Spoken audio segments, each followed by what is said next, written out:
Hello viewers, आप सबका स्वागत है फिनिक्स बी लीगल चैनल में। तो आपको पता है ये एक प्रोविजन है हमारे सीपीसी में, जहाँ पे अगर डिफेंडेंट कोर्ट की बात नहीं मानता है, कोर्ट के किसी ऑर्डर की अवमानना करता है, तो उसका जो रिटन स्टेटमेंट या डब्ल्यूएस जो होता है उसे कैंसिल भी कर दिया जाता है और टेक्निकली वो केस हार जाता है। आप मतलब अपने केस को वो लड़ नहीं पाता है।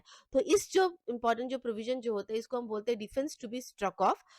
जो हमारा कानूनी भाषा में अगर हम बात करें तो वो बोला जाता है defence to be struck off. और इसी defence to be struck off पे आज का हमारा ये वीडियो है।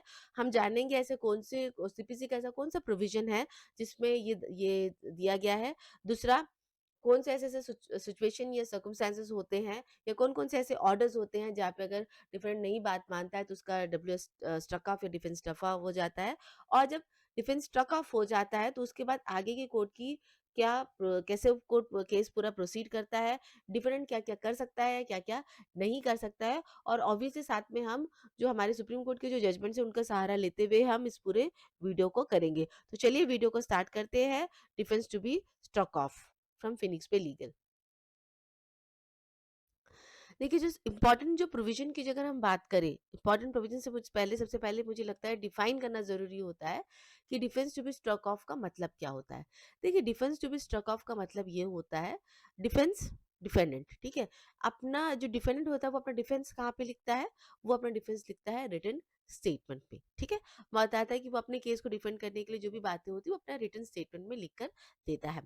Defence to be struck off का जब मतलब होता है, सीधा-सीधा मतलब होता है कि जो भी डिफेंडेंट ने अपना रिटन स्टेटमेंट दिया है, उसको खारिज कर दिया जाता है। अब ये प्रोविज़न कहाँ पे आता है? ये प्रोविज़न हमारा आता है 151 सीपीसी में आता है, जिसपे कोर्ट के पास में इन्हेरेंट पावर होते हैं। इन्हेरेंट पावर का मतलब होता है कि कोर्ट के पास में एक्स्ट्रा जुडिशियल पावर्स जो होते हैं, अगर कोर्ट को लगता है, कानून की नज़र से कोर्ट को लगता है कि ये गलत हो रहा है, उसको सही करने के लिए ये इस तरह का ऑर्डर पास करना चाहिए, तो वो पास करते हैं। खासकर ये उस स्थिति में होती है जब का कोई एक स्पेसिफिक सेक्शन नहीं होता है, एक स्पेसिफिक चीज़ के लिए, वहाँ पर भी सेक्शन 151 सीपीसी यूज़ होती है। ये 151 सीपीसी की बात मैं इसलिए कर रही हूँ क्योंकि पूरे भारत देश में अगर defence to be struck off जो होता है वो अधिकतर अधिकतर सब जगह का नहीं बोल रही हूँ, अधिकतर 151 सीपीसी के तहत में होता है। लेकिन हमारे बॉम्बे में उन्होंने एक अमेंडमेंट किया है सीपीसी का, जो स्टेट अमेंडमेंट जो अलाउड होता है, उन्होंने एक स्टेट अमेंडमेंट किया है जिसके तहत ऑर्डर 39 रूल 11(1) जो है उसके तहत में defence to be struck off का उन्होंने एक डाला हुआ है, प्रोविजन डाला हुआ है, जो वो यूज करते हैं instead of section 151 of CPC. ठीक है। तो डिफेंस स्टक ऑफ का क्या मतलब होता है? जो डिफेंडेंट होता है वो केस लड़ता है, अपना डब्ल्यूएस डालता है, लेकिन वो कुछ ऐसा हरकत कर देता है जिसके बाद से कोर्ट उसका जो डिफेंस है या जो रिटन स्टेटमेंट उसको खारिज कर देता है। अब हम जानेंगे कौन-कौन से सिचुएशंस होते हैं या सर्कमस्टेंसेस होते हैं जहाँ पे डिफेंस स्ट्रक ऑफ हो जाते हैं। देखिए, बहुत ज़्यादा इसमें एग्जाम्पल्स अगर हम बात करें, क्योंकि लॉ की भी हम बात करें तो मैंने आपको 151 सीपीसी का ही बोला है। तो यहाँ पे हमें कहीं न कहीं सुप्रीम कोर्ट के जो जजमेंट्स होते हैं उनका हेल्प लेना पड़ता है कोई भी एक कानून के ऐसे इंपॉर्टेंट प्रोविजंस को समझाने के लिए।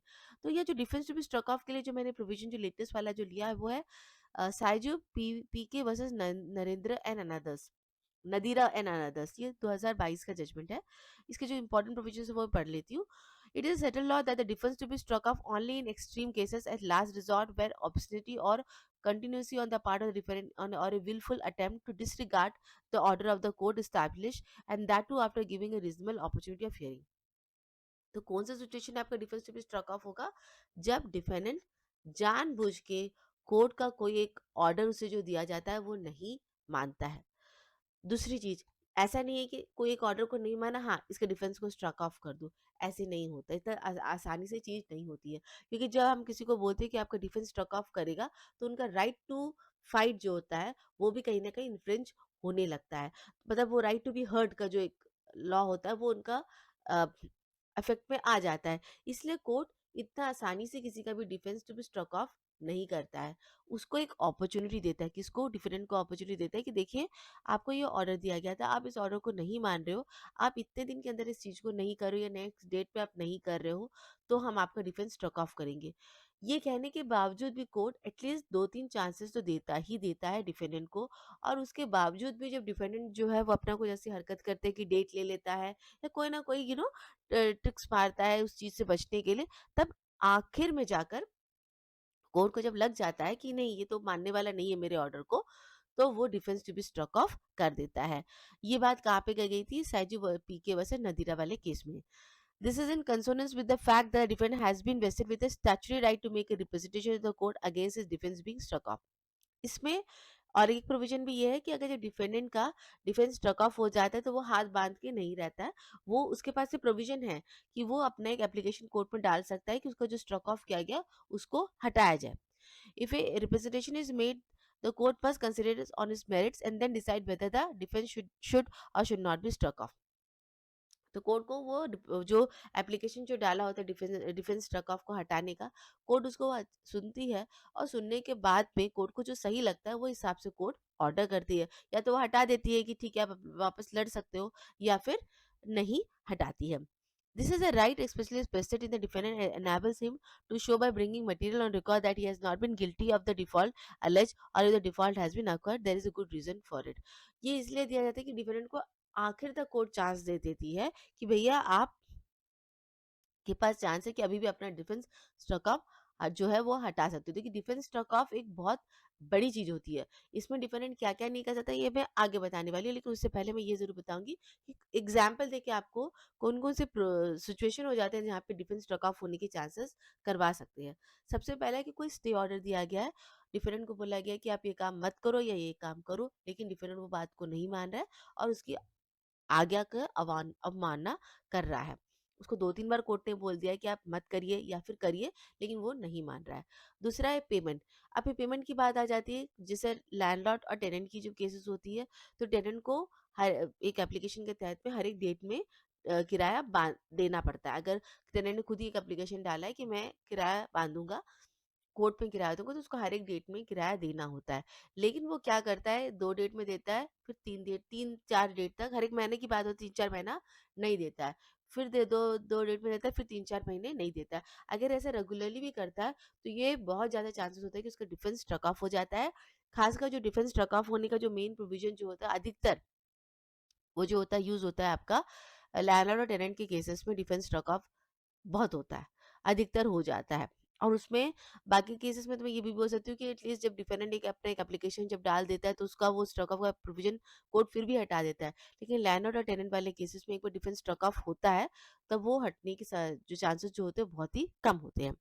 चौथा तीसरा एक वो भी ये भी एग्जाम्पल ही है। अगर कोर्ट ने आपको बोला है कि आपको ये डॉक्यूमेंट लाकर कोर्ट में दिखाना है ना? डिस्कवरी इंस्पेक्शन के टाइम में कोर्ट ने बोला है आपको और आप नहीं ला रहे हो, एविडेंस के टाइम में आपको कोर्ट बोला कि डॉक्यूमेंट तो आपके पास में ओरिजिनल डिफेंडेंट के पास में है, आप लेकर आइए, गवाही हो रही है, आप नहीं ला रहे हो, है ना? तो ये कुछ कुछ एग्जांपल्स मैंने दिए जहाँ पे डिफेंस स्ट्रक ऑफ होने के चांसेस हो जाते। होता कैसा है, ऑब्वियसली प्लेंटिफ को एक एप्लीकेशन डालना पड़ता है defence to be struck off, और उस पर एक हियरिंग होती है, हियरिंग होने के बाद ही होता है। अब जब डिफेंस स्ट्रक ऑफ हो जाता है उसके बाद में कोर्ट का क्या प्रोसेस होता है, केस कैसे चलता है। देखिए जैसे स्ट्रक ऑफ होता है तो सबसे पहले जो भी रिटन स्टेटमेंट डाला गया है या जो डब्ल्यू जिसे बोलते हैं वो डाला गया वो कैंसिल हो जाता है, ठीक है, आम भाषा में अगर मैं बोलूँ। दूसरा, इसमें जो डिफेंडेंट होता है उसके पास वो अपनी कोई गवाही नहीं करा सकता, ठीक है, कोई भी अपनी गवाही नहीं करा सकता है, लेकिन उसके पास में क्रॉस एग्जामिनेशन करने का अभी भी राइट होता है। अब आप बोलोगे जब वो अपनी गवाही नहीं करा सकता है या कोई भी अपनी तरफ से कोई गवाही नहीं करा सकता है तो क्रॉस एग्जामिनेशन कैसे कराएगा? तो ये क्रॉस एग्जामिनेशन का चांसेस इसलिए दिया जाता है कि कुछ केसेस ऐसे होते हैं जहाँ पे डिफेंडेंट तो आता भी नहीं है, एक्स पार्टी केसेस होते हैं, लेकिन उसमें भी तो कोर्ट पूरी तरह से सेटिस्फाई होकर ही ऑर्डर करती है ना। ऐसा थोड़ी ना कि डिफेंडेंट नहीं आया तो कोर्ट आपको प्लेंटिफ केस जीत ही जाता है, नहीं, तब भी तो आपको कोर्ट को सेटिस्फाई करना है कि आपका केस है, आपके पास प्रॉपर डॉक्यूमेंट्स है, अपना केस को प्रूव करना पड़ता है। तो क्रॉस एग्जामिनेशन करने के लिए इसका भी बहुत सारे जजमेंट्स है जिसमें ये बोला गया कि रीजनिंग यही दी गई है कि केस तो प्रूव करना ही है प्लेंटिफ को कोई भी, क्योंकि डिफेंडेंट का जो अपना जो केस है वो तो उसको वो तो नहीं बता सकता क्योंकि स्ट्रक ऑफ हो गया, लेकिन इसका मतलब ये तो नहीं है कि प्लेंटिफ को अपना केस प्रूव नहीं करना है। तो प्लेंटिफ को अपना केस वो प्रूव कर सकता है, और उसके लिए जो क्रॉस एग्जामिनेशन जब अगर होता है तो वो केस को प्रूव करने में मदद ही करता है। तो ये उस तरीके से देखकर बोला गया, लेकिन डिफेंडेंट अपनी तरफ से कोई गवाही नहीं ला सकता, अपनी गवाही नहीं करवा सकता है, अपने तरफ के कोई विटनेसेस नहीं ला सकता है। साथ में आर्गुमेंट भी कर सकता है, लेकिन आर्गुमेंट उसको सिर्फ़ और सिर्फ़ जो प्लेंटिफ की जो गवाही हुई, प्लेंटिफ के केस में प्लेंटिफ और उससे अलाइड जो बाकी जो केसेस लो है, उनकी जो गवाही है उसके बेसिस में ही वो अ, अपना आर्गुमेंट जो फाइनल स्टेज में जो करना होता है, वो कर सकता है। अपनी तरफ से क्योंकि वो कोई विटनेस ला ही नहीं पा रहा है, तो वो उसको उसका केस बेसिकली कुछ तो बनता ही नहीं है, तो वो उस तरफ से नहीं करेगा, बस उसको जो कमियाँ रह गई हैं, वही वो बता सकता है। तो ये सारी चीज़ें डिपेंडेंट कर सकता है और नहीं कर सकता है जब उसका डिफेंस जो है वो स्ट्रक ऑफ हो जाता है। तो ये बहुत ही एक इंटरेस्टिंग ये होता है, प्रोसेस होता है कोर्ट का। अ, जो मेरा एक्सपीरियंस रहा है उसमें तो मैंने ये देखी हूँ कि अ, मकान मालिक और किराएदार के केस को छोड़ के बाकी सारे केसेस में जब भी डिफेंस स्ट्रक ऑफ हो जाते हैं, आगे जाके एप्लीकेशन डाल के अगर कोर्ट सेटिस्फाई होता है तो यूजुअली वो वापस हो जाते हैं। अ, अ, अधिकतर हो ही जाते हैं, नहीं तो अपील में जाना पड़ता है। लेकिन मकान मालिक और किराएदार की अगर बात आती है, तो यहाँ पे अगर डिफेंस एक बार स्ट्रोक ऑफ आपका हो गया, तो वो फिर वापस नहीं हटता, क्योंकि पूरा मामला वहाँ पे किराए को लेकर ही रहता है, पेमेंट को लेकर ही रहता है। और पेमेंट ही आप नहीं दे रहे हो कोर्ट के ऑर्डर को, तो नहीं होता। तो बेसिकली डिफेंस स्ट्रोक ऑफ तब होगा जब कोर्ट का एक पर्टिकुलर ऑर्डर होगा और आप उसको अवमानना कर रहे हो, उसको नहीं मान रहे हो, तो कंटेम्प्ट ऑफ कोर्ट की जगह पे डिफेंस स्ट्रोक ऑफ हो सकता है। तो आई होप व्यूअर्स आपको आज का ये वीडियो अच्छा लगा है तो लाइक से सब्सक्राइब जरूर कीजिएगा। Thank you so much for watching my video.